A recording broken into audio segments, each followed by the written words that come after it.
কোরআন আল করিম আল্লাহ সুবহানাহু ওয়া তাআলার পক্ষ থেকে আমাদের জন্য এক বড় নিয়ামত। কিন্তু দুঃখের বিষয় হচ্ছে এত বড় নিয়ামত পাওয়ার পরও মুসলিম উম্মাহ আজ গোমরাহ হয়ে যাচ্ছে, পথভ্রষ্ট হয়ে যাচ্ছে, দিক বিদিক হারিয়ে ফেলছে। কোথায় যাবে, কি করবে, তারা কোনো রাস্তা পাচ্ছে না। অথচ আল্লাহ তাআলা এই কোরআনকে নাজিল করেছেন মানুষ যেন অন্ধকার থেকে আলোর দিকে আসতে পারে। এই জন্যই এই কোরআন আল করিমকে আল্লাহ সুবহানাহু ওয়া তাআলা নাজিল করেছিলেন। কিন্তু আফসোসের বিষয়, মানুষ এই কোরআনকে তেলাওয়াত করে না, কোরআনকে বুঝতে চায় না। কালেমা পড়েছে, কালেমার তাৎপর্য বুঝতে চায় না। কালেমা কি জিনিস, কোরআন কি জিনিস, মানুষ এটা উপলব্ধি করতে পারে না। আমি কোরআন আল করিম থেকে যে আয়াতটি তেলাওয়াত করেছি, ইয়া আইয়ুহাল্লাযীনা আমানু কু আনফুসাকুম ওয়া আহলিকুম নার, আল্লাহ সুবহানাহু ওয়া তাআলা বলেছেন, হে ঈমানদারগণ, তোমরা জাহান্নামের আগুন থেকে নিজেকে রক্ষা করো এবং তোমার পরিবার পরিবর্গ আহাল ওয়াহালকে বাঁচাও। এই তাগিদ আল্লাহ সুবহানাহু ওয়া তাআলা দিয়েছেন। শুধু নিজে জাহান্নামের আগুন থেকে বাঁচতে হবে না, আহাল ওয়াহালকে সবাইকে বাঁচাতে হবে। এই জন্য হকের জন্য আমরা সবাইকে আহ্বান করব আল্লাহর দিকে আসার জন্য, এক আল্লাহর দিকে আসার জন্য সবাইকে দাওয়াত দিব। নবী করিম সাল্লাল্লাহু আলাইহি ওয়াসাল্লাম বলেছেন, বাল্লিগু আন্নি ওয়ালাউ আয়া, একটি আয়াতও যদি কেউ জানো সেটা আমার পক্ষ থেকে মানুষের নিকট পৌঁছে দাও। কেউ যেন গোপন না করে, যার ভিতরে যা আছে আল্লাহর কালাম, রসুলের হাদিস, সে যেন সেটা আরেক ভাইয়ের সাথে শেয়ার করে এবং মানুষকে আল্লাহর দিকে ডাকে। কোরআন আল কারিমে আল্লাহ রাব্বুল আলামিন দাওয়াতের ব্যাপারেও বলেছেন, ওয়ামান আহসানু কাওলাম মিম্মান দাআ ইলাল্লাহ, আল্লাহ তাআলা বলেছেন, কথায় ও ব্যক্তির চাইতে কে শ্রেষ্ঠ যে মানুষকে আল্লাহর দিকে ডাকে, এটা একটা শ্রেষ্ঠ কাজ। ওয়া আমিলা সলিহাও ওয়া ক্বালা ইন্নানী মিনাল মুসলিমিন, এবং পরিচয় দিতে গিয়ে বলে আমি মুসলমানদেরই একজন, এটা হচ্ছে সবচেয়ে শ্রেষ্ঠ কাজ। কোরআন নিয়ে গবেষণা করা, কোরআন কেন্দ্রিক চলা, কোরআনকে বাস্তবে আমল করা, এটাই হচ্ছে সবচেয়ে শ্রেষ্ঠ কাজ। কোরআন দিয়ে মানুষকে ডাকতে হবে, রাসূলের সুন্নাহ দিয়ে মানুষকে ডাকতে হবে।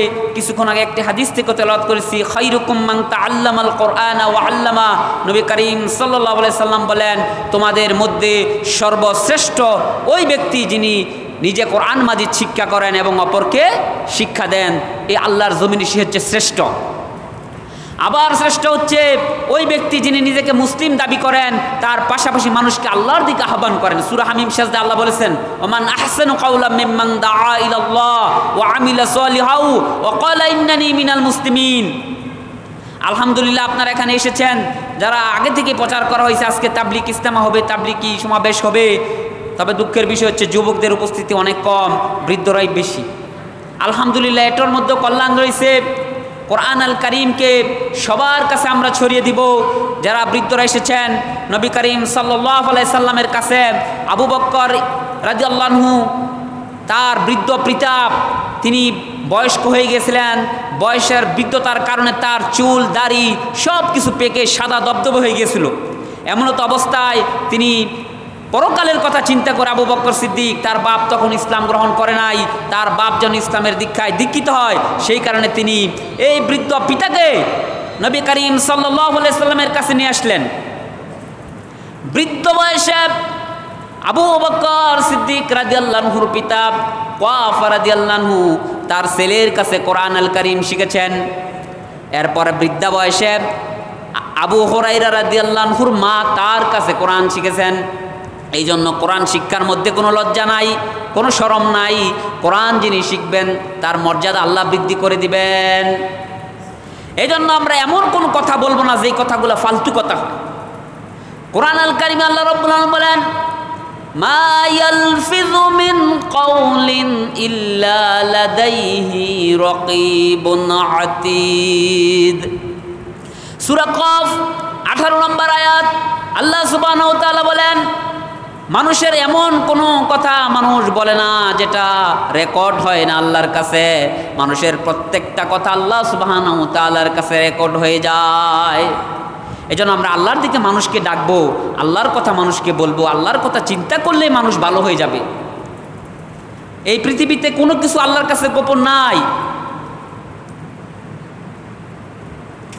ইন্নাল্লাহা লা ইয়াখফা আলাইহি শাইউন ফিল আরদি ওয়ালা ফিস সামা হুয়াল্লাযী ইউসায়্য়িরুকুম ফিল আরহামি কাইফা ইয়াশা লা ইলাহা ইল্লা হুয়াল আজিজুল হাকীম। এই পৃথিবীতে আসমান এবং জমিনের মধ্যে এমন কোনো কিছু নাই যেটা আল্লাহর কাছে গোপনীয়। আল্লাহর কাছে কোনো কিছু গোপন নাই। এই আকাশ এবং জমিনের মধ্যে যা কিছু আছে কোনো কিছু আল্লাহর কাছে গোপন নাই। এবং মাতৃগর্ভের মধ্যে আল্লাহ রব্বুল আলামিন মানুষকে আকৃতি দেন, তিনি যেমনটা চান ঠিক সেইভাবেই তিনি আকৃতি দেন। এই জন্য দেখবেন কারো চেহারার সঙ্গে কারো চেহারার কোনো মিল নাই, কারো ফিঙ্গারপ্রিন্টের সাথে কারো ফিঙ্গারপ্রিন্টের মিল নাই। এমন এক সত্তা তৈরি করেছেন, তিনি তার ইচ্ছা মতন মায়ের গর্ভের মধ্যে আকৃতি দিয়েছেন, গঠন প্রণালী করেছেন। এই ক্ষমতা একমাত্র আল্লাহর আছে, লা ইলাহা ইল্লা। এবং আল্লাহ ছাড়া কোনো সত্য ইলাহা নাই, আল্লাহ ছাড়া কোনো সত্য ইলাহা নাই, সত্য কোনো মাবুদ নাই, একমাত্র তিনি সত্য ইলাহা। এবং তিনি হচ্ছেন পরাক্রমশালী এবং প্রজ্ঞাময়। তিনি হচ্ছেন পরাক্রমশালী, আজিজ এবং হাকিম। তার চেয়ে বড় প্রজ্ঞাময় আসমান এবং জমিনের নিচে আর কেউ হতে পারে না। এই জন্য আপনারা যারা এসেছেন কোরআন আল কারিমের কথা শোনার জন্য, কোরআন আল কারিমকে শুনবেন, আল্লাহ তাআলা আপনার মর্যাদা বাড়াই দিবেন। একটা মানুষের ভিতরে যখন কোরআন এবং সুন্নাহর জ্ঞান এসে যায় এবং কোরআনের আইন যখন সে ইমপ্লিমেন্ট করে, বাস্তবায়িত করে, তখন তার মর্যাদা কত বেড়ে যায় দেখেন। মোমেন যখন কারো দিকে চাইবে, কোনো কাফেরের দিকে চাবে, ওই মোমেনের চোখের সঙ্গে আল্লাহর চোখ যোগ হয়ে যায়। মোমেন যখন কাউকে ধরবে তখন মোমেনের হাতের সঙ্গে আল্লাহর হাত যোগ হয়ে যায়। এটা কি কোনো সাধারণ কথা? একটা মোমেনের কি মর্যাদা!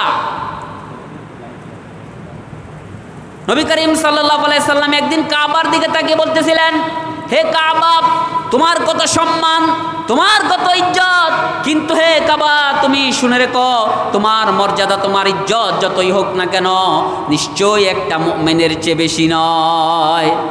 এত মর্যাদা আল্লাহ দিয়েছেন।